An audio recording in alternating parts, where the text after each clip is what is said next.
Welcome to the Lazy Girl's Guide to Podcasting. If you want effective and actionable tips to simplify the overwhelm of launching and managing your podcast, then this is the podcast for you. I'm your host, Verity Songon, podcast manager, launch strategist, and host of a Top 100 podcast. I'm really excited to have you here, so without further ado, let's dive into the episode.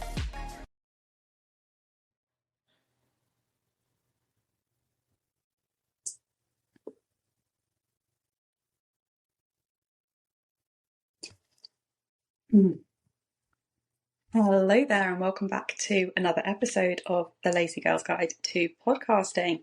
And as ever, thank you so much for joining us for this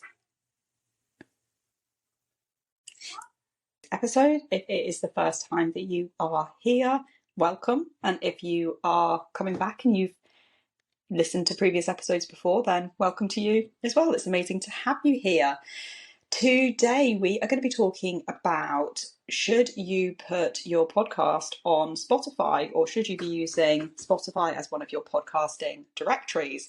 And I wanted to dive into this because I find that so often podcasters, particularly new podcasters, go with this kind of one and done approach of, oh, well, I've got my podcast on a podcast directory such as Apple Podcasts or Alexa or Google, and then they just kind of leave it at that. And I'm just like, but why? Just why not have it on as many different directories as possible? I mean, if I look at the stats for the Confident CEO podcast, I know that I have got one entire listener. I love this so much. I've got one entire listener who listens to the Confident CEO podcast on Google Podcasts. But for all I know, that individual could be a raving fan who tells everybody else to listen to the podcast, and it's just that they listen in on other podcast directories. So I would say, always try and get yourself on as many podcast directories as possible. You never know where people are going to be listening to you, and also where their preferred podcast directory is to listen to podcasts in the first place. But today I want to talk about Spotify, and if your podcast is not already on Spotify, if you don't already have your podcast hosting platform linked up to Spotify as a podcast directory, I want to be telling you why you need to get your podcast on Spotify, why it really is a smart move to growing your podcast.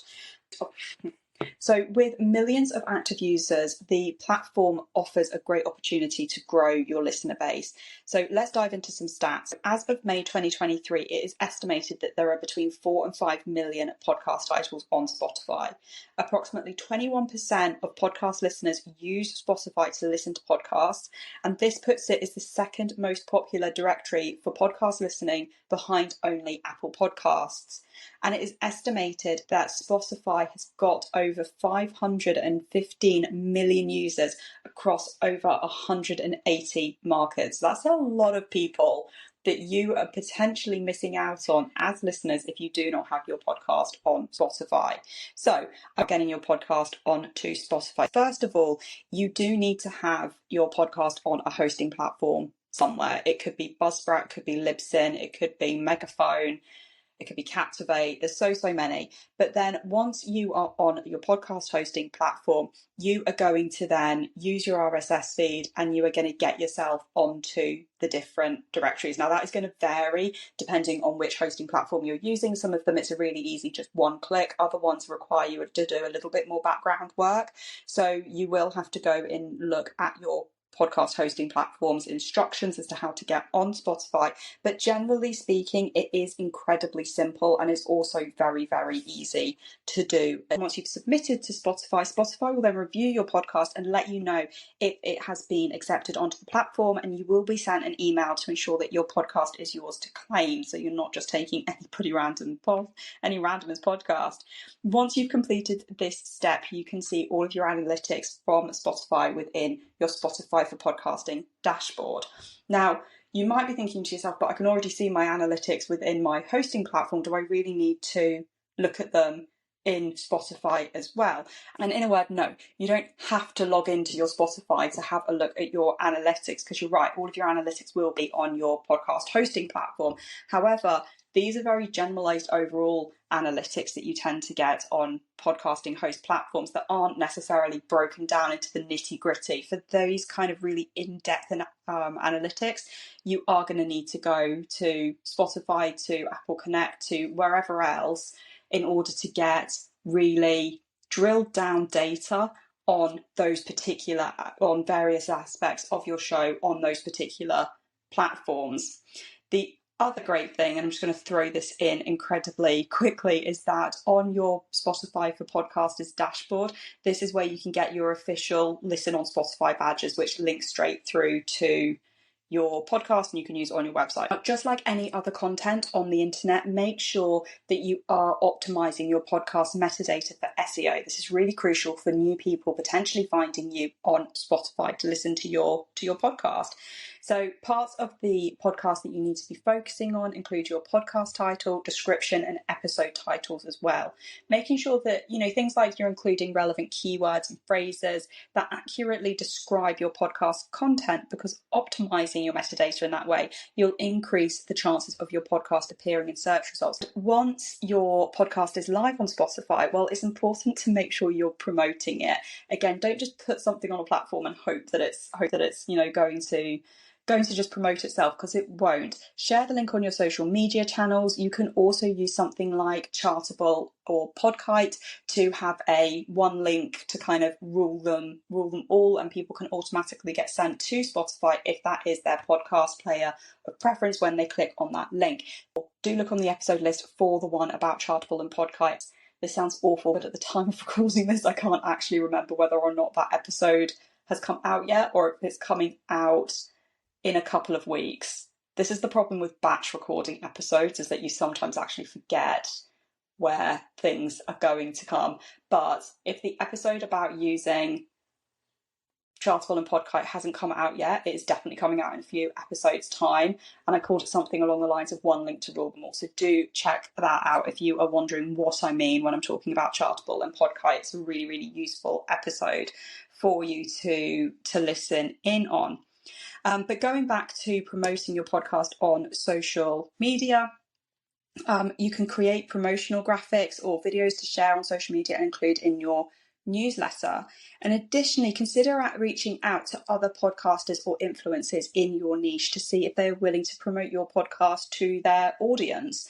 Building a community around your podcast is key to growing your listenership and expanding your reach. Now, if this is something that you are interested in and you're thinking, I really want to know how to grow my podcast reach, grow my listenership, but maybe you're thinking, I don't have the money to be spending on ads, or I don't have the time to be going in for this really hardball difficult strategy, I have got a 5-day email challenge, which is absolutely free.